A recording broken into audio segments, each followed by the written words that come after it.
ಆತ್ಮೀಯರೇ, ನಾನು ನಿಮ್ಮ ಸ್ನೇಹಿತೆ ವೀಣಾ ಭಟ್ ಹಾಗೂ ನನ್ನ ಜೊತೆಗೆ ನನ್ನ ಸ್ನೇಹಿತೆ ಮನೋಶಾಸ್ತ್ರಜ್ಞೆ ಶ್ರೀಮತಿ ಡಾಕ್ಟರ್ ಉಷಾ ಶ್ರೀನಾಥ್ ಅವರಿದ್ದಾರೆ.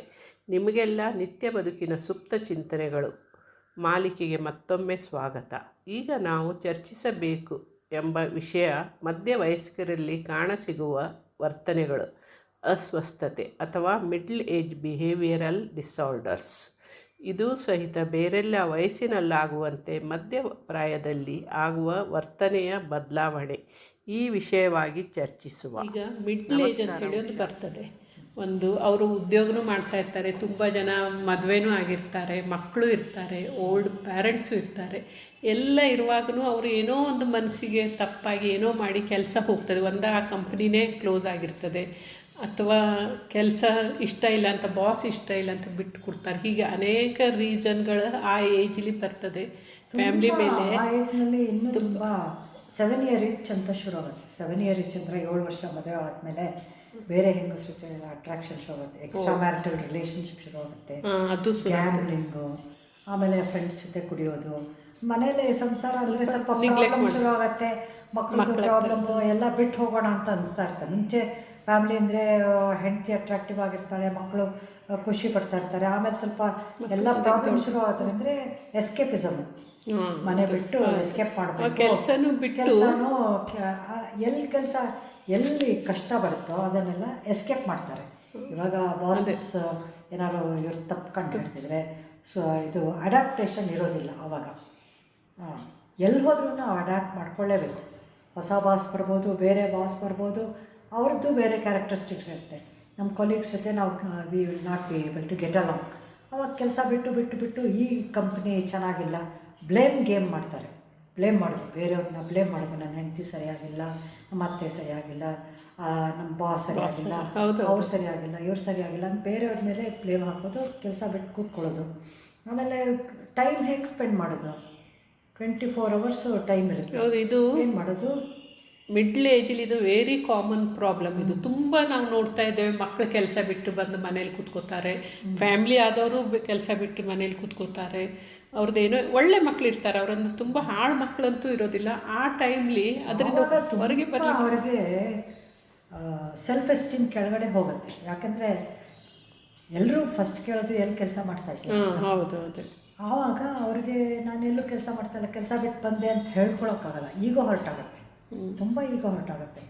ಆವಾಗ ಉದ್ಯೋಗಂ ಪುರುಷಸ್ಯ ಲಕ್ಷಣಂ ಅಂತ ಎಲ್ಲರೂ ಎಕ್ಸ್ಪೆಕ್ಟ್ ಮಾಡೋದೇ ಒಂದು ಫ್ಯಾಮಿಲಿ ಮ್ಯಾನ್ ಸ್ವಲ್ಪ ಫ್ಯಾಮಿಲಿಗೆ ಪ್ರೊವೈಡ್ ಮಾಡಬೇಕು, ಫುಡ್ಡು ಎಲ್ಲ ಅವ್ರಿಗೆ ಸೆಕ್ಯೂರಿಟಿ ಕೊಡಬೇಕು, ಫೈನಾನ್ಷಿಯಲ್ ಸೆಕ್ಯೂರಿಟಿ ಅದೆಲ್ಲ ಮಾಡಬೇಕು ಅಂತ. ಹೆಂಡತಿ ಪೀಡಿಸ್ತಾ ಇರ್ತಾಳೆ, ನೀನು ಕೆಲಸಕ್ಕೆ ಹೋಗಲ್ಲ ಅಂತ. ಮಕ್ಕಳಿಗೆ ಫೀಸ್ ಬೇಕು, ಅದು ಬೇಕು, ಮೊಬೈಲ್ ಫೋನ್ ಬೇಕು, ಲ್ಯಾಪ್ಟಾಪ್ ಬೇಕು, ಅದು ಇದು. ಇವ್ರ ಪ್ರೆಷರ್ ಜಾಸ್ತಿ ಆಗ್ತಾ ಇರುತ್ತೆ. ಏನು ಪ್ರೆಷರ್ ತಟ್ಕೊಳ್ಳೋದಾದರೆ ಅಲ್ಲಿ ಕೆಲಸ ಬಿಟ್ಟು ಕೂತ್ಕೊಳ್ಳೋದು, ಇಲ್ಲಿ ಮನೇಲೂ ಪ್ರೆಷರು. ಅದು ಎಲ್ಲಿ ಓಡೋಗೋದು ಪ್ರೆಷರ್ ಬಿಟ್ಬಿಟ್ಟು. ಅದರಿಂದ ಯಾವುದಾದ್ರು ಒಂದು ಕೆಲಸ ತೊಗೊಳ್ಳೇಬೇಕು ಅವರು. ಯಾಕೆಂದರೆ ಎಲ್ರಿಗೂ ಒಂಥರ ಫಿಸಿಕಲ್ ಸ್ಪೇಸ್, ಎಮೋಷ್ನಲ್ ಸ್ಪೇಸ್ ಬೇಕು. ಈ ಮನೆ ಬಿಟ್ಟು ಅಲ್ಲೇ ಆಫೀಸ್ಗೆ ಹೋಗೋದು, ಅವ್ರಿಗೆ ಸ್ವಲ್ಪ ಫ್ರೀಡಮ್ ಸಿಕ್ಕತ್ತೆ. ಹೆಂಗಸರಿಗೂ ಸ್ವಲ್ಪ ಫ್ರೀಡಮ್ ಸಿಗುತ್ತೆ ಗಂಡನಿಂದ. ಇವಾಗ ಸ್ಕೂಲ್ಗೆ ಹೋಗೋ ಮಕ್ಕಳು ಸ್ಕೂಲ್ಗೆ ಹೋದರೆ ಹೆಂಗಸ್ರಿಗೂ ಸ್ವಲ್ಪ ಫ್ರೀಡಮ್ ಸಿಕ್ಕತ್ತೆ, ಎಲ್ಲರೂ ಹೊರಗಡೆ ಹೋಗೋಕ್ಕೆ. ಅವ್ರ time, this is my time and my free time, freedom. So ಇದು ಎಲ್ಲರೂ ಒಟ್ಟಿಗೆ ಮನೇಲೇ ಕೂತ್ಕೊಂಡಿದ್ರೆ ಒಬ್ಬರು ಮೈ ಮೇಲೆ ಒಬ್ಬರು ಇರಿಟೇಟ್ ಮಾಡಿಕೊಂಡು ತುಂಬ ಜಗಳಗಳು ಜಾಸ್ತಿ ಆಗ್ಬಿಟ್ಟು ಡೊಮೆಸ್ಟಿಕ್ ವೈಲೆನ್ಸ್ ಆಗ್ಬೋದು, ಮತ್ತು ಡೈವೋರ್ಸ್ಗಳಾಗ್ಬೋದು, ಆ ಥರ ಎಲ್ಲ ತುಂಬ ಶುರು ಆಗ್ಬೋದು. ಅದರಿಂದ ಅವ್ರ ಕೆಲಸ, ಅವ್ರಿಗೆ ಮೆಂಟಲ್ ಆಕ್ಯುಪೇಷನು, ಬರೀ ಕೆಲಸ, ಬರೀ ದುಡ್ಡುಗಲ್ಲ ನಾವು ಮಾಡೋದು. ನಮಗೆ ತುಂಬ ಇಂಟೆಲೆಕ್ಚುಯಲ್ ಕಂಪ್ಯಾನಿಯನ್ಶಿಪ್ಪು, ಸೋಷಿಯಲ್ ರಿಲೇಷನ್ಶಿಪ್ಸು, ಮತ್ತು ಆಕ್ಯುಪೇಷನಲ್ ಸ್ಯಾಟಿಸ್ಫ್ಯಾಕ್ಷನು ಎಲ್ಲ ಇರುತ್ತೆ ಒಂದು ವರ್ಕ್ ಪ್ಲೇಸ್ಗೆ ಹೋದರೆ. ಅದಕ್ಕೋಸ್ಕರ ನಾವು ಒಂದು ಆಕ್ಯುಪೇಷನ್ ಇಟ್ಕೊಳ್ಳೇಬೇಕು. ನಮಗೆ ಸ್ವಲ್ಪ ಕಡಿಮೆ ಸಂಬಳ ಆದ್ರೂ ನಾವು ಬೇರೆಯವ್ರ ಜೊತೆ ಅಡ್ಯಾಪ್ಟ್ ಮಾಡಿಕೊಂಡು ನಾವು ಇಂಟ್ರೋಸ್ಪೆಕ್ಷನ್ ಮಾಡ್ಕೋಬೇಕು. ಯಾಕೆ ನನ್ನನ್ನು ಎಲ್ಲ ಕಡೆಯಿಂದನೂ ತೆಗೆದಾಕ್ತಾ ಇದ್ದಾರೆ, ನಾನು ಏನು ಮಾಡ್ತಾಯಿದ್ದೀನಿ, ಅದನ್ನು ಸ್ವಲ್ಪ ಈಗೋ ಬಿಟ್ಬಿಟ್ಟು ಎಲ್ಲನೂ ಅವ್ರದ್ದೇ ತಪ್ಪು ಅಂತಂದರೆ ತುಂಬ ಸತಿ ನನ್ನನ್ನು ತೆಗೆದಾಕ್ತಾ ಇದ್ದರೆ ಯಾವಾಗಲೂ ಬೇರೆಯವ್ರ ತಪ್ಪಿರೋದಿಲ್ಲ. ಹೌದೌದು, ಅದು ನಾವು ನಮ್ಮನ್ನು ಇಂಟ್ರಾಸ್ಪೆಕ್ಷನ್ ಮಾಡ್ಕೋಬೇಕು. ನಾವು ನಮ್ಮಲ್ಲಿ ಏನು ಇದಿದೆ ಅಂತ. ನಮ್ಮನ್ನು ಯಾಕೆ ಇದು ಯಾವಾಗಲೂ ನನಗೆ 4-5 ಕಡೆ ನನ್ನ ಕೆಲಸದಿಂದ ಹೌದು, ತುಂಬ ಜನ ನಾನು ನೋಡಿದ್ದೇನೆ. ಬೇರೆ ಬೇರೆ ಬಾಸ್ ಇದೆ, ಬೇರೆ ಬೇರೆ ಕಂಪನಿ ಇದೆ, ಬೇರೆ ಬೇರೆ ಥರ ಇದ್ದಾರೆ. ಆದರೂ ಕೆಲಸದಿಂದ ತೆಗಿತಾ ಇದ್ದಾರೆ. ಯಾತಕ್ಕೆ? ನನ್ನಲ್ಲಿ ಏನು ತಪ್ಪು ಅಂತ ನಾನು ಸೆಲ್ಫ್ ಇಂಟ್ರಾಸ್ಪೆಕ್ಷನ್ ಮಾಡ್ಕೊಂಬಿಟ್ರೆ ಆವಾಗ ನಾನು ಚೇಂಜ್ ಮಾಡ್ಕೊಳ್ಳೋಕ್ಕೆ ರೆಡಿಯಾಗಿರಬೇಕು. ನಾನು ಈಗ ಸ್ವಲ್ಪ ಕೆಳಗಡೆ ಹಾಕಬೇಕು. ನಾನೀಗೋ ಬಿಟ್ಬಿಟ್ಟು ನಾನು ನನ್ನ ರಿಪೇರಿ ಮಾಡ್ಕೊಳ್ಳೋದು ಹೇಗೆ, ನಾನು ಇನ್ನೊಬ್ಬರ ಜೊತೆ ಅಡ್ಯಾಪ್ಟ್ ಮಾಡ್ಕೊಳ್ಳೋದು ಹೇಗೆ, ನಾನು ಅವ್ರ ಜೊತೆ ಅನುಸರಿಸ್ಕೊಂಡು ಹೋಗೋದು ಹೇಗೆ. ಈ ಪ್ರಾಯದಲ್ಲಿ ಏನಾಗ್ತದಂದರೆ ಯಾರ ಮಾತು ಕೇಳೋದಿಲ್ಲ. ವಯಸ್ಸಾದ ತಂದೆ ತಾಯಿ ಇರ್ತಾರೆ, ಅವ್ರ ಮಾತು ಕೇಳೋದಿಲ್ಲ, ಹೆಂಡ್ತಿದು ಕೇಳೋದು. ಈ ಟೈಮ್ಲಿ ಎಲ್ಲ ಸ್ವಂತನೇ ಥಿಂಕ್ ಮಾಡಿ, ಒಳ್ಳೆ ಮಕ್ಳು ಇರ್ತಾರೆ, ಅವರು ಹಾಳು ಮಕ್ಳು ಇರೋಲ್ಲ. ಹೀಗಾಗಿ ತಾನೇ ಸ್ವಂತ ಥಿಂಕ್ ಮಾಡಿ ಹೊರಗೆ ಬರಬೇಕು. ಅವರು ಏನಂತ ಥಿಂಕ್ ಮಾಡಬೇಕಂದ್ರೆ ಅದೇ ಇಂಟ್ರಾಸ್ಪೆಕ್ಷನ್. ಅದೇ what is my role in this, what is my responsibility. ನನ್ನ ಜವಾಬ್ದಾರಿನ ಯಾವಾಗಲೂ ಇನ್ನೊಬ್ಬರನ್ನ ಬ್ಲೇಮ್ ಮಾಡೋದು ತಪ್ಪು.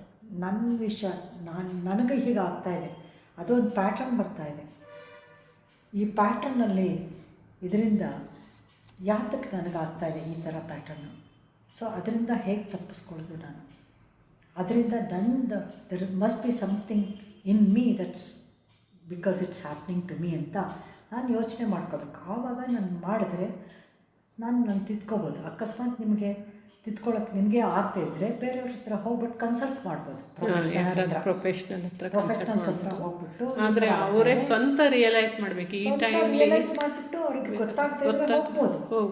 ಅಷ್ಟು ಸೆಲ್ಫ್ ರಿಯಲೈಸೇಷನ್ ಆದರೆ ತುಂಬಾ ಅದು ಹಾಫ್ ವೇ ಟ್ರೀಟೆಡ್ ವಿನ್ ಆಗಿದ್ದಾರೆ. ಆಮೇಲೆ ಪ್ರೊಫೆಷನಲ್ಸ್ ಹತ್ರ ಹೋಗ್ಬಿಟ್ಟು they can get guidance, further guidance. So ಬೇರೆಯವ್ರ ಮೇಲೆ ಯಾವಾಗ ಬ್ಲೇಮ್ ಮಾಡಿಬಿಟ್ಟು ತಮ್ಮಿಗೂ ಪ್ರೊಟೆಕ್ಟ್ ಮಾಡ್ಕೋತಾ ಇದ್ರೆ ಅದರಿಂದ ಏನೂ ಹೆಲ್ಪ್ ಆಗೋದಿಲ್ಲ. ಅಲ್ಲ, ಈಗ ನಿಮ್ಗೊಂದು 50,000 ಸಂಬಳ ಇದ್ದರೆ ನಂಗೆ 50ಕ್ಕಿಂತ ಹೆಚ್ಚಿನ ಸಂಬಳದೇ ಕೆಲಸ ಬೇಕು, ಕಡಿಮೆಗೆ ಜಾಯ್ನ್ ಆಗಿ ಇಂಥದ್ದೆಲ್ಲ ಇರ್ತದೆ. ಇದಕ್ಕೆ ಈಗೋ ಅಂಥೇಳಿ ಅಡ್ಡ ಬರ್ತದೆ, ಕಾಣ್ತದೆ. ಅದಕ್ಕೆಲ್ಲ ಈಗೋ ಅಡ್ಡ ಬರುತ್ತೆ. ಈಗೋ ಸ್ವಲ್ಪ ಕಡಿಮೆ ಮಾಡಿಬಿಟ್ಟು ನಾನು ಸ್ವಲ್ಪ ಯೋಚನೆ ಮಾಡಬೇಕು, ಯಾಕೆ ಹೀಗೆ ಆಗ್ತಾಯಿದೆ ನನ್ನ ಲೈಫಲ್ಲಿ, what is happening, why am I losing jobs. ಹೌದು. ಅಲ್ಲ, ಇದನ್ನು ಮತ್ತು ನೀವು ಹೇಳಿದಾಗ ಈಗೋನ ಬಿಟ್ಟು ಮುಂದೆ ಬಂದವರು ನಾನು ತುಂಬ ಜನ ನೋಡಿದ್ದೇನೆ ರೀ.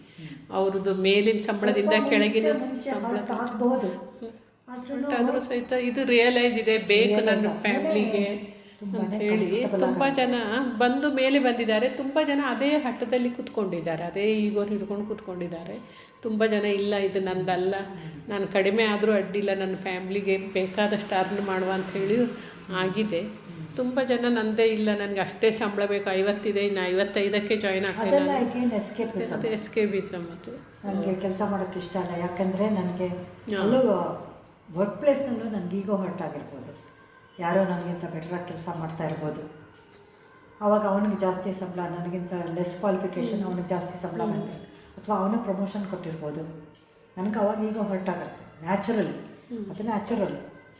ಆವಾಗ ನನಗೆ ಕೆಲಸ ಬೇಕು, ನನ್ನ ಮಕ್ಕಳನ್ನ ಸಾಕಬೇಕು, ನನ್ನ ಹೆಂಡತಿನ ಸಾಕಬೇಕು, ನಮ್ಮ ಅಪ್ಪ ಅಮ್ಮನ ಸಾಕಬೇಕು ಅಂದರೆ ನಾನು ಸ್ವಲ್ಪ ಅದನ್ನು ಟಾಲರೇಟ್ ಮಾಡಲೇಬೇಕಾಗತ್ತೆ. ಕಡಿಮೆ ಬರಬೇಕು. ನಾನು ಬೇರೆಯವ್ರ ಪ್ರಮೋಷನ್ ಸಿಕ್ತು ಅಂತ ನಾನು ಕೆಲಸ ಬಿಟ್ಟು ಕೂತ್ಕೊಂಡ್ರೆ ಐ ಆಮ್ ದ ಲೂಸರ್.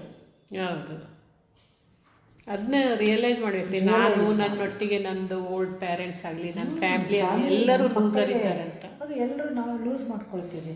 ನಾನು ಕೋಪದಿಂದ ನಾನು ಕೆಲಸ ಬಿಟ್ಟು ಬಂದರೆ ಯಾರಿಗೆ ಲಾಸ್, ಅವ್ರಿಗೇನು ಹೋಗು ಅಂತಾರೆ, ಬೇರೆಯವ್ರು ಸಿಗ್ತಾರೆ.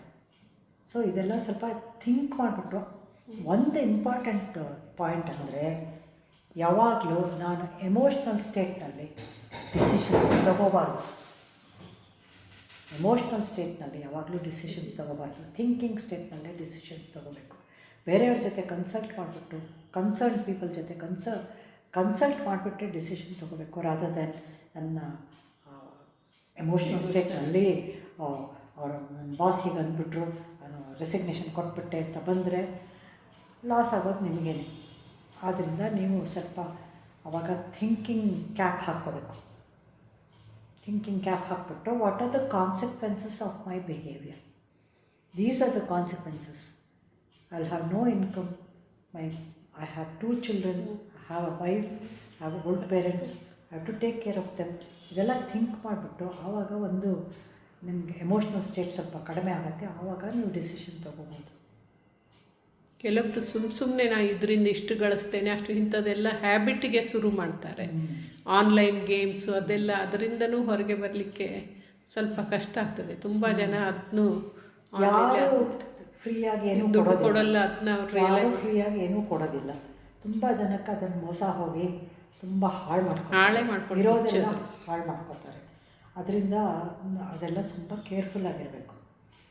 ಅದು ಇದ್ದಿದ್ದು ಕಳ್ಕೊಂಡ್ಬಿಟ್ಟು ಸುಮ್ಮನೆ ಕೈ ತೊಳ್ಕೊಂಡ್ರೆ ಆಮೇಲೆ ಎಲ್ರಿಗೂ ಟೋಪಿ ಹಾಕ್ದಂಗೆ ಆಗುತ್ತೆ. ನಿಮ್ಮನ್ನು ನೆಚ್ಕೊಂಡು ಬಂದಿರೋ ಹೆಂಡತಿಗೆ, ಮಕ್ಕಳಿಗೆ, ತನ್ನ ಸ್ವಂತಕ್ಕೂ ಆಗ್ತದೆ. ಮತ್ತೇನು ಎಂಡ್ ಆಫ್ ದ ಲೈಫಲ್ಲಿ ದೊಡ್ಡ ಫೇಲ್ಯೂರ್ ಆಗಿ ಅವ್ರು ಹೊರಗೆ ಬರ್ತಾರೆ. ಅವ್ರಿಗೆ ಯಾವುದು ಗೇನ್ ಇಲ್ಲ, ಯಾವ ಸಕ್ಸಸ್ಸು ಆಗೋಲ್ಲ. ಅದಕ್ಕಿಂತ ಈಗಲೇ ಸ್ವಲ್ಪ ಟ್ರೈ ಮಾಡಿ ಸ್ವಲ್ಪ ಬೇರೆ ಟೈಪಿಂದ ಮೇಲೆ ಬಂದರೆ ಎಷ್ಟೋ ಜನ ಸಕ್ಸಸ್ ಆದವ್ರು ನೋಡಿದ್ದೇವೆ. ಒಂದೆರಡು ಸಲ ಫೇಲ್ಯೂರ್ ಆದರೂ ಸಹಿತ ಮುಂದೆ ಒಳ್ಳೆ ಸಕ್ಸಸ್ ಆದಂಥವರು ಇದ್ದಾರೆ ಗೊತ್ತಿದ್ದವರು. ಹೀಗಾಗಿ ಅದನ್ನ ನಾವು ಥಿಂಕ್ ಮಾಡಿ ಅಂಥ ಡಿಸಿಷನ್ ತೊಗೋಬೇಕು ಅವರು. ಈಗ ಇದೊಂದು ಸ್ಟೇಜ್ ಆಮೇಲೆ ನೆಕ್ಸ್ಟು ಇದೇ ಏಜಲ್ಲಿ ಸ್ವಲ್ಪ ಮುಂದೆ ಹೋದರೆ ಅಲ್ಲಿ ಮೆನೋಪಾಸ್ ಅನ್ನೋದೊಂದು ಸ್ಟಾರ್ಟ್ ಆಗಲಿ ಶುರು ಆಗ್ತದೆ. ಅದು ಹೆಣ್ಮಕ್ಳಿಗೂ ಅಥವಾ ಪುರುಷರಿಗೂ ಇಬ್ಬರಿಗೂ ಆಗ್ಬೋದು. ಆ ಟೈಮ್ಲಿ ತುಂಬ ಲೈಫಲ್ಲಿ ಇನ್ಸೆಕ್ಯೂರಿಟೀಸ್ ಅದೆಲ್ಲ ಬರ್ತದೆ. ಆವಾಗ ಹೇಗೆ ಆ ಲೈಫನ್ನ ನಾವು ಎದುರಿಸ್ಬೇಕು ಆ ಏಜಿನವರು? ಇದು ಒಳ್ಳೆಯ ಕ್ವೆಶ್ಚನ್ನು. ಇವಾಗ ಹೆಂಗಸರಿಗೆ ಮೆನೋಪಾಸ್ ಆಗೋ ಥರ ಗಂಡಸರಿಗೂ ಮೇಲ್ ಮೆನೋಪಾಸ್ ಅಂತ ಆಗುತ್ತೆ. ಆವಾಗ ಈ ಆ್ಯಂಗ್ಸೈಟಿ ಅಟ್ಯಾಕ್ಸು, ಒಂಥರ ಇನ್ಸೆಕ್ಯೂರಿಟೀಸು, ಆಮೇಲೆ ಬ್ಲ್ಯಾಕ್ಔಟ್ಸು ಆ ಥರ ಎಲ್ಲ ಆಗುತ್ತೆ. ಆ ಫಿಸಿಕಲ್ ಸಿಮ್ಟಮ್ಸು, ಇದು ಹಾರ್ಟ್ ಬೀಟ್ ಜಾಸ್ತಿ ಆಗೋದು, ಬೆವರಾಗೋದು, ಆ ಥರ ಎಲ್ಲ ಬರುತ್ತೆ. ಹೆಂಗಸರಿಗೆ ಸರಿ ಎಕ್ಸ್ಟ್ರೀಮ್ ಎಮೋಷ್ನಲ್ ಸ್ಟೇಟು, ಆಮೇಲೆ ಸುಮ್ಮನೆ ಡಿಪ್ರೆಷನ್ನು, ಅಳೋದು ಮಾಡೋದು, ಆಮೇಲೆ ಯಾರಿಗೂ ನಾನು ಬೇಕಾಗಿಲ್ಲ, ನಾನು ಯೂಸ್ಲೆಸ್ಸು, ಈ ಟೈಮ್ನಲ್ಲಿ ತುಂಬ ಬರುತ್ತೆ. ಅದನ್ನು ತುಂಬ ಕೀಳರಿಮೆ. ಇದುವರೆಗೂ ನನ್ನ ಮಕ್ಕಳಿಗೆ ನನಗೊಂದು ಪರ್ಪಸ್ ಇತ್ತು ಲೈಫಲ್ಲಿ. ಮಕ್ಕಳನ್ನ ಬೆಳೆಸ್ಬೇಕು, ಮಕ್ಕಳನ್ನ ಚೆನ್ನಾಗಿ ಓದಿಸ್ಬೇಕು, ಕೆಲಸಕ್ಕೆ ಹೋಗಬೇಕು. ಇವಾಗ ಮಕ್ಕಳಿಗೆ ನಾನು ಬೇಕಾಗಿಲ್ಲ. ಅವ್ರು ಬಂದ್ರೂ ಅವ್ರ ರೂಮ್ಗೆ ಹೋಗ್ಬಿಟ್ಟು ಬಾಗ್ಲಾಕೊಂಡ್ಬಿಡ್ತಾರೆ. ನನಗೆ ಯಾರೂ ಕಂಪನಿ ಕೊಡೋರಿಲ್ಲ.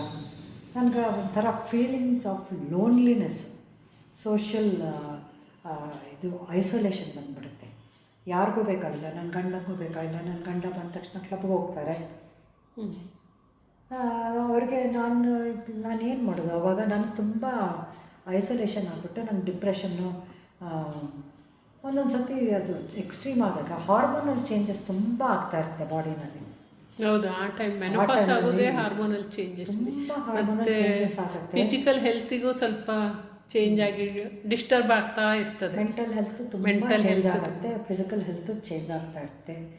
ಆವಾಗ ನಾವು ಅನಲೈಸ್ ಮಾಡಿಕೊಂಡ್ರೆ ಪೀರಿಯಡ್ಡು ತುಂಬ ಸ್ಟ್ರೆಸ್ ಆಗುತ್ತೆ, ಆ್ಯಂಗ್ಸೈಟಿ, ಸ್ಟ್ರೆಸ್ಸು. ನಾವು ಥಿಂಕ್ ಮಾಡೋದು ಕಲಿಬೇಕು. ಸ್ವಲ್ಪ ನಾವು ಬೇರೆ ಬೇರೆ ಆ್ಯಕ್ಟಿವಿಟೀಸ್ನ ನಾವು ಮುಂಚೆನೇ ಕಲ್ಟಿವೇಟ್ ಮಾಡ್ಕೊಂಡು ಇಟ್ಕೊಂಡಿರಬೇಕು. ಈ ಮೆನೋಪಾಸ್ ಬರೋಕ್ಕೆ ಮುಂಚೆನೇ ನಾವು ರಿಟೈರ್ ಆದಮೇಲೆ ಏನು ಮಾಡಬೇಕು, ನಮಗೆ ಮೆನೋಪಾಸ್ ಬಂದಮೇಲೆ ಮಕ್ಕಳೆಲ್ಲ ದೊಡ್ಡದಾದಮೇಲೆ ನಮ್ಮ ಲೈಫ್ ನಾವು ಹೇಗೆ ಲೀಡ್ ಮಾಡಬೇಕು, ಪ್ರೊಡಕ್ಟಿವ್ ಆಗಿ ಕಮ್ಯುನಿಟಿ ಸರ್ವಿಸ್ ಮಾಡ್ಬೋದು, ಅಥವಾ ಸಂಗೀತ ಮಾಡ್ಕೋಬೋದು, ಅಥವಾ ಸ್ಪಿರಿಚುವಲ್ ಇದು ಮಾಡ್ಕೋಬೋದು, ಇದು ಟೆಂಪಲ್ಸ್ಗೆ ಹೋಗೋದು, ಇನ್ನೂ ಬೇಕಾದಷ್ಟು ಲಿಟ್ರರಿ ಆ್ಯಕ್ಟಿವಿಟೀಸು, ಬರೆಯೋದು, ಮಾಡೋದು, ಓದೋದು, ಎಲ್ಲ ಥರ ಆ್ಯಕ್ಟಿವಿಟೀಸ್ ನಿಮ್ಗೆ ಯಾವುದು ಇಂಟ್ರೆಸ್ಟ್ ಇರುತ್ತೋ, ಕಸೂತಿ ಹಾಕೋದು, ಏನೋ ಒಂದು ಸೋಷಿಯಲ್ ಸರ್ವಿಸ್ ಇಂಟ್ರೆಸ್ಟ್ ಇದ್ದರೆ ಅದನ್ನು ಮಾಡ್ಬೋದು. ಬೇಕಾದಷ್ಟು ಅವೆನ್ಯೂಸ್ ಇದೆ. ಇವಾಗ ಬ್ಲೈಂಡ್ ಸ್ಕೂಲಲ್ಲಿ ಹೋಗ್ಬಿಟ್ಟು ಅವ್ರಿಗೆ ಓದ್ಬಿಟ್ಟು ಆ ಬುಕ್ಸ್ ಎಲ್ಲ ರೆಡಿ ಮಾಡಿಕೊಡೋದು. ನಮಗೆ ಬೇರೆಯವ್ರಿಗೆ ಕೊಟ್ಟರೆ ನಮ್ಗೆ ತುಂಬ ಸ್ಯಾಟಿಸ್ಫ್ಯಾಕ್ಷನ್ ಸಿಕ್ಕತ್ತೆ, ಆಗ್ತದೆ, ತುಂಬ ಸ್ಯಾಟಿಸ್ಫ್ಯಾಕ್ಷನ್ ಸಿಕ್ಕತ್ತೆ. ಬೇರೆಯವ್ರಿಗೆ ಏನಾದ್ರು ಮಾಡಿದ್ರೆ ಅದನ್ನು ನಾವು ರೂಢಿಸ್ಕೋಬೇಕು. ಅದನ್ನು ಆ ಮೆನೋಪಾಸ್ ಬಂದಾಗಲೇ ನಮಗೆ ಅದು ಮಾಡಬೇಕು ಅಂತ ಆಗೋದಿಲ್ಲ. ನಾವು ಮುಂಚೆನೇ ಸ್ವಲ್ಪ ಪ್ಲ್ಯಾನ್ ಮಾಡ್ಕೊಂಡು ನಾವು ಟ್ರೈನ್ ಮಾಡ್ಕೋಬೇಕು. ಅದಕ್ಕೆ ರೆಡಿಯಾಗಿರಬೇಕು. ಯಾವ್ಯಾವ್ದು ಅವೆನ್ಯೂಸ್ ನಮ್ಗೆ ಓಪನ್ ಆಗಿರುತ್ತೆ, ಯಾವ್ಯಾವ್ದು ಆಪರ್ಚುನಿಟೀಸ್ ಇರುತ್ತೆ ನಮಗೆ, ಎಲ್ಲೆಲ್ಲಿ ಹೋಗಿ ನಾನು ವಾಲಂಟಿಯರ್ ಮಾಡ್ಕೋದು. ಸ್ವಲ್ಪ ಮೆಂಟಲಿ ರಿಟಾರ್ಡೆಡ್ ಚಿಲ್ಡ್ರನ್ ಇರ್ತಾರೆ, ಅಲ್ಲಿ ಹೋಗ್ಬಿಟ್ಟು ನಾವು ಬೇರೆ ಹೇಳ್ಕೊಡ್ಬೋದು. ಸ್ಪಾಸ್ಟಿಕ್ ಚಿಲ್ಡ್ರನ್ ಇರ್ತಾರೆ, ಮನೆಯಲ್ಲೇ ಕೂತ್ಕೊಂಡು ಕ್ಲಾಸ್ ಮಾಡ್ಬೋದು. ಮ್ಯಾಥಮೆಟಿಕ್ಸ್ ಅದು ಇದು ಸಬ್ಜೆಕ್ಟ್ ಯಾವುದಾದ್ರೂ ಗೊತ್ತಿದ್ದರೆ ಬೇಕಾದಷ್ಟು ಮಾಡ್ಬೋದು. ಸ್ಲಮ್ಸ್ಗೆ ಹೋಗಿ ಅವ್ರಿಗೆ ಟೀಚ್ ಮಾಡ್ಬೋದು. ಅಲ್ಲ, ಇದು ಸ್ವಲ್ಪ ಹೌಸ್ ವೈಫ್ಸ್ ಅಂತ ಹೇಳಿ ಇರ್ತಾರಲ್ಲ, ಅಂದರೆ ಹೆಚ್ಚು ಎಜುಕೇಷನು ಇರೋದಿಲ್ಲ ಅಂಥವ್ರು ಇದನ್ನ ಹೇಗೆ ಎದುರಿಸ್ಬೇಕು? ಅಂಥವ್ರಿಗೂ ಅಷ್ಟೇ ಇವಾಗ ನೆಟ್ಟಿಂಗ್ ಬರ್ತಾರೆ, ಅವ್ರಿಗೆ ಬೇರೆ ಬೇರೆ ಬೇರೆ ಟ್ಯಾಲೆಂಟ್ಸ್ ಇರುತ್ತೆ. ಬರೀ ಅವ್ರಿಗೆ ಓದದೇ ಇರ್ಬೋದು, ಅವ್ರಿಗೆ ಕಸೂತಿ ಮಾಡ್ಬೋದು, ರಂಗೋಲಿ ಹಾಕ್ಬೋದು, ಅಥವಾ ಇದು ಬೇಕಾದಷ್ಟು ಟ್ಯಾಲೆಂಟ್ಸ್ ಇರುತ್ತೆ. ಕುಕ್ಕರಿನಲ್ಲಿ ಪ್ರೊಫೆಷ್ನಲಿಸಮ್ ಇರ್ಬೋದು, ತುಂಬಾ ಆರ್ಟ್ಸ್ ಆ್ಯಂಡ್ ಕ್ರಾಫ್ಟ್ಸ್ ಮಾಡ್ಬೋದು. ಇವಾಗ ಒಂದು ಆರ್ಟಿಕಲ್ ಓದಿದೆ ಇವತ್ತಿನ ಪೇಪರ್ನಲ್ಲಿ, ಯಾರೋ ಕಸೂತಿ ಇದರಲ್ಲಿ ತುಂಬ ಮುಂದೆ ಬಂದುಬಿಟ್ಟಿದ್ದಾಳೆ ಅವಳು. ಇವಾಗ ಎಷ್ಟು ಜನನ ಹಪ್ಪಳ ಸಂಡಿಗೆ ಮಾಡೋಕ್ಕೆ ಒಂದು ಆರ್ಗನೈಸೇಷನ್ ಇಟ್ಕೊಳ್ಳೋದು, ಅವ್ರನ್ನ ಬೇರೆ ಹೆಂಗಸರನ್ನೆಲ್ಲ ಡೆಸ್ಟಿಟ್ಯೂಟ್ ವಿಮೆನ್ನೆಲ್ಲ ಸೇರಿಸ್ಕೊಂಡು ಹಪ್ಪಳ ಸಂಡಿಗೆ ಮಾಡೋದು ಅಥವಾ ಕಸೂತಿ ಹೇಳ್ಕೊಡೋದು, ಬೇಕಾದಷ್ಟು ಅವೆನ್ಯೂಸ್ ಇದೆ ಈ ಹಳ್ಳಿನಲ್ಲಿ. ಪಟ್ಟೆ ಇದೆಲ್ಲ ಮಾಡೋದು, ಅದೆಲ್ಲ ಅಂದರೆ ಒಂದು ಏಮ್ ಹಿಡ್ಕೊಂಡು ಹುಡುಕಿದ್ರೆ ತುಂಬಾ ಸಿಗ್ತದೆ. ನಮಗೆ ಯಾವ್ದು ಇಂಟ್ರೆಸ್ಟ್ ಇದೆ, ಯಾವುದು ಯೂಸ್ಫುಲ್ ಆಗ್ತದೆ, ನಮಗೆ ಯಾವುದು ಲೈಫಲ್ಲಿ ಇದು ಸಿಗ್ತದೆ. ನೀವು ಹೇಳಿದಾಗ ಆದಷ್ಟು ಹೊರಗೆ ಬಂದು ಸೋಷಿಯಲ್ ಸರ್ವಿಸ್ ಮಾಡಲಿಕ್ಕೆ ಇವರು ಸೋಷಿಯಲ್ ಸರ್ವಿಸ್ ಮಾಡಿದ್ರೆ ನಮಗೆ ತುಂಬ ಗ್ರಾಟಿಫಿಕೇಷನ್ ಸಿಕ್ಕತ್ತೆ, ಅದು ಸಿಗ್ತದೆ. ಅದು ಮನೆ ಬಿಟ್ಟು ಹೋಗಬೇಕಾಗಿಲ್ಲ, ತುಂಬ ಹೊರಗಡೆ ಸ್ಪೆಂಡ್ ಮಾಡಬೇಕಾಗಿಲ್ಲ. ದುಡ್ಡು ಗಂಡನ ಮೇಲೆ ಡಿಪೆಂಡ್ ಆಗಿದ್ದರಿಂದ ನಾವು ಅಷ್ಟೊಂದು ಸ್ಪೆಂಡ್ ಮಾಡೋದಕ್ಕೂ ಆಗೋದಿಲ್ಲ. ಅದರಿಂದ ನಾವು ಇದೆಲ್ಲ ವಾಲಂಟಿಯರ್ ಸರ್ವಿಸ್ ಮಾಡಿದ್ರೆ ನಮಗೆ ದುಡ್ಡು ಅಷ್ಟೊಂದು ಖರ್ಚಾಗೋದಿಲ್ಲ. ತುಂಬ ಜನಕ್ಕೆ ನಮಗೆ ಬೇಗ ಹೆಲ್ಪ್ ಆಗುತ್ತೆ. ನಮ್ಮದೊಂದು ಸ್ಮಾಲ್ ಆಗಿ ಹೋಗ್ಬಿಟ್ಟು ಅವ್ರಿಗೆ ತುಂಬ ಜನ ಹೌದು, ಅಲ್ಲಿನೂ ಬರೀಲಿಕ್ಕೆ ಫಾರ್ಮ್ ಬರೀಲಿಕ್ಕೆ ಅದಕ್ಕೆಲ್ಲ ಜನ ಹೋಗ್ತಾರೆ. ಅದು ನೋಡಿದೆ ನಾನು. ಅಂಥದ್ದೆಲ್ಲ ಮಾಡ್ತಾ ಹೋದರೆ ಅವ್ರದ್ದೊಂದು ಲೈಫಲ್ಲಿ ಒಂದು ಸ್ಯಾಟಿಸ್ಫ್ಯಾಕ್ಷನ್ ಬದಲಿಕ್ಕೆ ಶುರು ಆಗ್ತದೆ ಮೆಲ್ಲ. ನನಗೂ ಒಂದು ಲೈಫಲ್ಲಿ ನಾನು ಒಂದು ವರ್ತ್ ಇದ್ದೇನೆ, ಜನಕ್ಕೆ ಬೇಕು ಅಂತ ಹೇಳಿ ರಿಯಲೈಸೇಷನ್ ಬರುತ್ತೆ. ಆವಾಗ ಈ automatically focus on anxiety, depression ಅದೆಲ್ಲ ಕಡಿಮೆ ಆಗ್ತದೆ. ಇಲ್ದಿರೋದು ಸ್ವಲ್ಪ ಜೋರೆ ನನ್ನ ಮೇಲೆ ನನ್ನ ಫೋಕಸ್, ನನ್ನ ಕಾಯಿಲೆ ಮೇಲೆ ಆದಷ್ಟು ಹೊರಗೆ ಬರಲಿಕ್ಕೆ ಟ್ರೈ ಮಾಡಬೇಕು. ನೀವು ಹೇಳಿದಾಗೆ ಯಾವುದೇ ರೀತಿ ಇದ್ದರೂ ಅಷ್ಟೇ ಹೋಯ್ತು, ಹೊರಗೆ ಬರಬೇಕು. 4 ಜನರ ಮಧ್ಯೆ ನಾವು ಒಂದೇನಾದರೂ ಮಾಡಿ ತೋರಿಸ್ಲಿಕ್ಕೆ ಅಥವಾ ಯಾವುದೋ ಒಂದು ಟ್ಯಾಲೆಂಟನ್ನು ನಾವು ಇದು ಮಾಡಿದ್ರೆ ಈ ಬೇರೆಯವ್ರಿಗೆ ಅನುಕೂಲ ಆಗೋ ಹಾಗೆ ಮಾಡಿದ್ರೆ ನನ್ನ ಜೀವನ ಸಾರ್ಥಕ ಅಂತ ನನಗೆ ಅನ್ನಿಸ್ಬೇಕು. ಇದು ಎಷ್ಟು ವರ್ಷದಿಂದ ಎಷ್ಟು ವರ್ಷದವರೆಗೆ ಇರ್ತದೆ ಮೆನೋಪಾಸ್ ಅನ್ನೋದೊಂದು ಏನಾದರೂ ಅಂದಾಜಿದೆ? ನಮ್ಮ ಹಾರ್ಮೋನಲ್ ಚೇಂಜಸ್ ಆಗುತ್ತೆ. ಅದು ಕೆಲವರಿಗೆ ಬೇಗ ಆಗುತ್ತೆ, ಹೀಗೆ ಆಗುತ್ತೆ ಅಂತ ಆಗೋದಿಲ್ಲ. ಕೆಲವ್ರು 35ಕ್ಕೆ ಆಗ್ಬಿಡುತ್ತೆ, ಕೆಲವರಿಗೆ 50. ಅಲ್ಲ, ಅದು ಎಷ್ಟು ವರ್ಷದವರೆಗೆ ಎಂಡ್ ಇರ್ತದೆ ಅಂತ ಅದು ಹೇಳಿಕ. ಆದರೆ ಹೀಗೆ ಮಾಡ್ತಾ ಇದ್ರೆ ನ್ಯಾಚುರಲಿ ಅವರು ಅದರಿಂದ ಹೊರಗೆ ಬರ್ಲಿಕ್ಕೆ ಟ್ರೈ ಮಾಡ್ತಾರೆ. ಡಿಪ್ರೆಷನ್ ಖಂಡಿತ ಬರ್ಬೋದು. ಡಿಪ್ರೆಷನ್ ಅದು ಅರ್ಥ ಮಾಡ್ಕೊಂಡ್ಬಿಟ್ರೆ ಇದು ಮೆನೋಪಾಸಿಂದ ಹಾರ್ಮೋನಲ್ ಚೇಂಜಸ್ಸಿಂದ ಆಗ್ತಾ ಇದೆ ನನಗೆ ಎನ್ವೈರ್ಮೆಂಟ್, ಅವಾಗ ತುಂಬ ಸಸ್ಪಿಷಿಯಸ್ನೆಸ್ ಬಂದ್ಬಿಡುತ್ತೆ. ನನ್ನ ಗಂಡ ಯಾರ ಜೊತೆ ರಿಲೇಷನ್ಶಿಪ್ ಇಟ್ಕೊಂಡಿದ್ದಾನೆ, ನನ್ನ ಗಂಡ ಯಾರಿಗೂ ದುಡ್ಡು ಕೊಡ್ತಾ ಇದ್ದಾನೆ, ಈ ಥರ ಎಲ್ಲ. ಆ ಟೈಮ್ನಲ್ಲಿ ನಾವು ಮನಸ್ಸಲ್ಲೇ ನಮ್ಮೊಳಗೆ ಇದ್ದರೆ ಈ ಥರ ಎಲ್ಲ ಪ್ರಾಬ್ಲಮ್ಸ್ ಶುರು ಆಗುತ್ತೆ. ಯಾಕೆಂದರೆ ನಮಗೆ ಬೇಕಾದಷ್ಟು ಟೈಮ್ ಇರುತ್ತೆ, ಏನು ಮಾಡೋಕ್ಕೆ ಕೆಲಸ ಇರೋದಿಲ್ಲ, ಮಕ್ಕಳೆಲ್ಲ ಹೊರಟೋಗಿರ್ತಾರೆ ಕಾಲೇಜು ಸ್ಕೂಲ್ಗೆ. ಆಮೇಲೆ ಗಂಡ ಬ್ಯುಸಿಯಾಗಿರ್ತಾನೆ, ಎದುರ ಮನೆ ಹುಡುಗಿನ ನೋಡ್ತಾ ಇದ್ದಾನೆ ನನ್ನ ಗಂಡ. ನಾನು ನೋಡಿದ್ದೀನಿ ತುಂಬ ಈ ಪೇಷಂಟ್ಸು. ಅದಕ್ಕೆ ಅವ್ರಿಗೆ ನಾನೇನು ಮಾಡಿದ್ದೀನಿ, ಅವ್ರಿಗೆ ಯೋಗ ಕ್ಲಾಸಿಗೆ ಸೇರಿಸಿದ್ದೀನಿ, ಮ್ಯೂಸಿಕ್ ಕ್ಲಾಸಿಗೆ ಸೇರಿಸಿದ್ದೀನಿ ಅವ್ರನ್ನ. ಅವರೆಲ್ಲ ಇವಾಗ ಆರಾಮಾಗಿದ್ದಾರೆ. ಬರೀ ಇದೇ ಯೋಚನೆ ಮಾಡ್ಕೊಂಡು ಕೂತ್ಕೊಂಡಿದ್ರೆ ಅದೇ ಇದಾಗುತ್ತೆ. ಆಮೇಲೆ ಇವಾಗ ಅವರೆಲ್ಲ ಟ್ರಿಪ್ಪಿಗೆ ಹೋಗ್ತಾರೆ, ಆ ಒಂದು ವಿಮೆನ್ಸ್ ಕ್ಲಬ್ ಅಂತ ಸೇರಿಕೊಂಡು ಕಷ್ಟ ಸುಖನ ಹೇಳೋಕ್ಕೆ ಒಬ್ರಿಗೊಬ್ರು ಇರ್ತಾರೆ. ಗಂಡ ಯಾವಾಗಲೂ ಹೆಂಡತಿ ಮಾತು ಕೇಳೋದಿಲ್ಲ, ಅವ್ರಿಗೆ ಬ್ಯುಸಿ, ಅವ್ರಿಗೇನು ಇಂಟ್ರೆಸ್ಟು ಇರೋದಿಲ್ಲ. ಅವ್ರ ಹಂಚ್ಕೊಳ್ಳೋಕ್ಕೆ ನನ್ನ ಏಜ್ನವರೇ ಯಾರು ಬೇಕಾಗತ್ತೆ. ಆ ಥರ ಒಂದು ಸೋಷಿಯಲ್ ಗ್ರೂಪ್ ಮಾಡ್ಕೋಬೇಕು, ಒಂದು ವಿಮೆನ್ಸ್ ಕ್ಲಬ್ ಥರ ಮಾಡ್ಕೊಳ್ಳೋದು. 4 ಜನರ ಹತ್ರ ಮೀಟಾಗಿ ಅವ್ರವ್ರ ಪ್ರಾಬ್ಲಮ್ನ, ಎಲ್ಲರಿಗೂ ಇದೇ ಪ್ರಾಬ್ಲಮ್ ಇದೆ ಅಂತ ಗೊತ್ತಾಗ್ತದೆ. ಆವಾಗ ನಂದೊಬ್ಬಳದೇ ಎಲ್ಲ ತುಂಬ ಎಲ್ಲರೂ ಇದೇ ಟೈಪ್ದು ಇದು ಪ್ರೊಸೆಸ್ ಆಫ್ ಅ ಲೈಫ್ ಅಂತ ಹೇಳಿ ಎಕ್ಸೆಪ್ಟ್ ಮಾಡಬೇಕಾಗ್ತದೆ. ಹೊರಗಡೆ ಬರ್ತಾರೆ, ಅದರಿಂದ ಹೊರಗಡೆ ಬಂದು ಈ ಗಂಡಸರು ಅಷ್ಟೇ ಶಟಲ್ ಆಡೋದು, ಅವ್ರದ್ದೇ ಒಂದು ಗ್ರೂಪ್ ಮಾಡ್ಕೋತಾರೆ. ಅವರು ತುಂಬ ಜನ ಟ್ರಿಪ್ ಹೋಗ್ತಾರೆ, ಶಟಲ್ ಕಾಕ್ ಆಡೋದು, ಕಾಮನ್ ಅವ್ರ ಪಾಲಿಟಿಕ್ಸು ಅದು ಇದು ಡಿಸ್ಕಸ್ ಮಾಡ್ತಾರೆ. ಅವ್ರಿಗೊಂದು ಗ್ರೂಪ್ ಬೇಕು. ಹೆಂಗಸರಿಗೆ ಪಾಲಿಟಿಕ್ಸ್ ಇಂಟ್ರೆಸ್ಟ್ ಇರೋದಿಲ್ಲ, ಸ್ಪೋರ್ಟ್ಸ್ ಇಂಟ್ರೆಸ್ಟ್ ಇರೋದಿಲ್ಲ, ಕ್ರಿಕೆಟ್ ಮೇಲೆ ಮಾತಾಡಿಕೊಂಡು ಕಾಲ ಕಳೀತಾರೆ. ಸೊ ಅವ್ರಿಗೊಂದು ಸ್ಪೇಸ್, ಅವ್ರಿಗೊಂದು ಟೈಮ್ ಅವ್ರಿಗೆ ಸಿಕ್ಕತ್ತೆ. ನಮ್ಮದು ಒಂದು ಲೇಡೀಸ್ ಕ್ಲಬ್ ಥರ ಮಾಡಿಕೊಂಡ್ರೆ ನಾವು ಹೋಗೋದು ಅಲ್ಲಿ ಏನಾದ್ರು ಕಲಿಯೋದು, ನಿಮಗೆ ಬರೋದು ನನಗೆ ಹೇಳ್ಕೊಡೋದು, ನನಗೆ ಬರೋದು ನಿಮಗೆ ಹೇಳ್ಕೊಡೋದು, ಆ ಥರದ್ದೆಲ್ಲ ನಮಗೆ ಅನುಕೂಲ ಆಗುತ್ತೆ. ಅವರೇ ಅದ್ರ ಮೊದಲೇ ಅದಕ್ಕೆ ರೆಡಿ ಆಗಬೇಕು, ಮೆಂಟಲಿ ಅವರು ರೆಡಿ ಆಗಿರಬೇಕು. ನೀವು ಹೇಳೋ ಪ್ರಕಾರ ಅದನ್ನ ಮೆಂಟಲಿ ಅವ್ರಿಗೆ ರೆಡಿ ಆಗಿಲ್ಲದೆ ಇದ್ರು ನಾವು ಅಂದರೆ ನಾವು ಪ್ರೊಫೆಷ್ನಲ್ ನಾವು ಅದನ್ನು ಗ್ರೂಪಿಗೆ ಹಾಕಿಲ್ಲ. ಅಂದರೆ ಪ್ರತಿಯೊಂದು ಹೆಂಗಸಿಗೆ ಇದು ಬರೋ ಮೊದಲೇ ಹೀಗೆ ಆಗ್ತದೆ, ನನ್ನ ಮಕ್ಕಳು ಸ್ಕೂಲಿಗೆ ಹೋಗ್ತಾರೆ ಅಥವಾ ನನ್ನ ಮಕ್ಕಳಿಂದ ನಾನು ಸ್ವಲ್ಪ ಎಂಟಿನೆಸ್, ಅದ್ರ ಹೆಸರೇ ಎಂಟಿನೆಸ್ ಸಿಂಡ್ರೋಮ್ ಅಂತ ಇದಾಗುತ್ತೆ. ಎಲ್ಲ ನೆಸ್ಟ್ ಎಂಟಿ ಆಗಿಬಿಡುತ್ತೆ. ಅವಾಗ ನನಗೇನೂ ಇರೋದಿಲ್ಲ ಮಾಡೋಕ್ಕೆ. ಆವಾಗ ನಾನು ಸ್ವಲ್ಪ ಇದೆಲ್ಲ ರೂಢಿಸ್ಕೋಬೇಕು. ಪ್ಲಸ್ ಸ್ಪಿರಿಚುಯಾಲಿಟಿ ಸ್ವಲ್ಪ ಮಾಡ್ಕೋಬೇಕು. ಅಂದರೆ ನಾನು ಈ ಭಗವದ್ಗೀತೆ ಕಲಿಯೋದು ಅಥವಾ ಶ್ಲೋಕಗಳು ಕೇಳೋದು, ಮತ್ತು ಸಂಗೀತ ಶ್ಲೋಕಗಳು, ಸಂಗೀತ ದೇವರದ್ದು ಇದು ಮಾಡೋದು, ಅದರಿಂದ ತುಂಬ ಮಾನಸಿಕವಾಗಿನೂ ತುಂಬಾ ಹೆಲ್ಪ್ ಆಗ್ತದೆ. ಮೇಲೆ ಪ್ರವಚನ ಕೇಳೋದು, ಅದರಿಂದೆಲ್ಲ ಸ್ವಲ್ಪ ಇಂಟೆಲೆಕ್ಚುಯಲ್ ಡೆವಲಪ್ಮೆಂಟ್ ಆಗುತ್ತೆ. ಪ್ಲಸ್ ಸ್ಪಿರಿಚುವಲ್ ಇದಕ್ಕೆ ಹೋಗುತ್ತೆ. ಅಷ್ಟೊಂದು ನಮಗೆ ಸೆಲ್ಫ್ ಸೆಂಟರ್ಡ್ ಇದು ಫೋಕಸ್ ಇರೋದಿಲ್ಲ. ಸ್ವಲ್ಪ ಬೇರೆ ಕಡೆ ನಮಗೆ ಅಲ್ಲಿ ಹೋದರೆ, ದೇವಸ್ಥಾನಕ್ಕೆ ಹೋದರೆ ತುಂಬ ಜನ ಸಿಗ್ತಾರೆ. ಒಟ್ಟು ನೀವು ಹೇಳಿದಾಗ ಒಂದು ಸೋಷಿಯಲ್ ಆಗಿ ಬದುಕೋದನ್ನು ಕಲಿಬೇಕು. ಆ ಟೈಮ್ಲಿ ಅದರ ಅವಶ್ಯಕತೆ ಇನ್ನೂ ಹೆಚ್ಚು. ಅಷ್ಟರವರೆಗೆ ನಾವು ನನ್ನ ಮನೆ, ನನ್ನ ಮಕ್ಕಳು ಸ್ಕೂಲಿಂದ ಬರ್ತಾರೆ, ಅವ್ರಿಗೆ ಟಿಫಿನ್ ಕೊಡಬೇಕು, ಊಟ, ಅದು ತಪ್ಪಿರ್ತದೆ. ಮೆಲ್ಲ ಮೆಲ್ಲ ಅದನ್ನು ಬಿಟ್ಕೊಂಡು ಬರುವಾಗನೇ ಅವರು ಹೊರಗಡೆ ಹೋಗಲಿಕ್ಕೆ ರೆಡಿ ಆದರೆ ಅಲ್ಲಿ ಅವರು ಖುಷಿಲಿರ್ತಾರೆ. ಇಲ್ದಿದ್ರೆ ಮನೆಯಲ್ಲೇ ಇದ್ದರೆ ಡಿಪ್ರೆಷನ್ ಆಗಿ ಹೋಗ್ಬಿಡ್ತಾರೆ. ಮನೆಯಲ್ಲೇ ಇದ್ದರೆ ತುಂಬ ಡಿಪ್ರೆಷನ್, ಪ್ಯಾರಾನೋಯ ಅಂತಾರೆ, ಸಸ್ಪಿಷಸ್ನೆಸ್ ತುಂಬ ಚೆನ್ನಾಗಿ. ಯಾಕೆಂದರೆ ತಮಗೆ ಕೀಳರಿಮೆ ಶುರು ಆಗ್ಬಿಡ್ತಾರೆ, ನಾನು ಯಾವುದಕ್ಕೂ ಪ್ರಯೋಜನ ಇಲ್ಲ ಅಂತ. ಆವಾಗ ಅದನ್ನು ಗಂಡನ ಮೇಲೆ ಅವ್ರು ಹಾಗೆ ಮಾಡ್ತಾಯಿದ್ದಾರೆ, ಅವ್ರು ಹೀಗೆ ಮಾಡ್ತಾಯಿದ್ದಾರೆ, ಅವರು ಬೇರೆ ಹುಡುಗಿರ ಜೊತೆ ನನ್ನ ಮೇಲೆ ಯಾಕೆ ಇಂಟ್ರೆಸ್ಟ್ ಇಲ್ಲ, ಬೇರೆಯವ್ರ ಹೆಂಗಸ್ರ ಜೊತೆ ಇಂಟ್ರೆಸ್ಟ್ ಇದೆ, ಅದು ಇದು ಏನೇನೋ. Idle mind is a devil's workshop ಅಂತ ಹೇಳ್ತಾರೆ. ಡೆವಿಲ್ಸ್ ವರ್ಕ್ಶಾಪೇ ಆಗ್ಬಿಡುತ್ತೆ. ಏನೇನೋ ಯೋಚನೆ ಮಾಡ್ಕೊಂಡ್ಬಿಟ್ಟು ನಾವು ಆವಾಗ ಅದು ಮಾನಸಿಕ ಆರೋಗ್ಯಕ್ಕೆ ತುಂಬ ಕೆಟ್ಟದದು. ಅದರಿಂದ ಡೆಫಿನೆಟ್ಲಿ ಹೊರಗೆ ಬಂದೇ ಬರಬೇಕು. ಆತ್ಮೀಯರೇ, ನಮ್ಮ ಅತಿಥಿ ಡಾಕ್ಟರ್ ಉಷಾ ಈ ಮಧ್ಯಪ್ರಾಯದಲ್ಲಾಗುವ ಅನೇಕ ಮಾನಸಿಕ ಕ್ಲೇಶಗಳು, ಅದರಿಂದ ಸಂಪೂರ್ಣ ಸಂಸಾರ ಎದುರಿಸಬೇಕಾದ ಕಷ್ಟಗಳು ಹಾಗೂ ಇಂಥ ಪ್ರಾಯದಲ್ಲಿ ಹೇಳಲೂ ಆಗದೆ ತೊಂದರೆಗೊಳಗಾದ ವ್ಯಕ್ತಿಯ ಮಾನಸಿಕ ದ್ವಂದ್ವ, ತಪ್ಪು ಸರಿಗಳ ಮಧ್ಯೆ ಮಾನಸಿಕ ಹೊಯ್ದಾಟವನ್ನೆಲ್ಲ ಸವಿಸ್ತಾರವಾಗಿ ತಿಳಿಸಿರುತ್ತಾರೆ.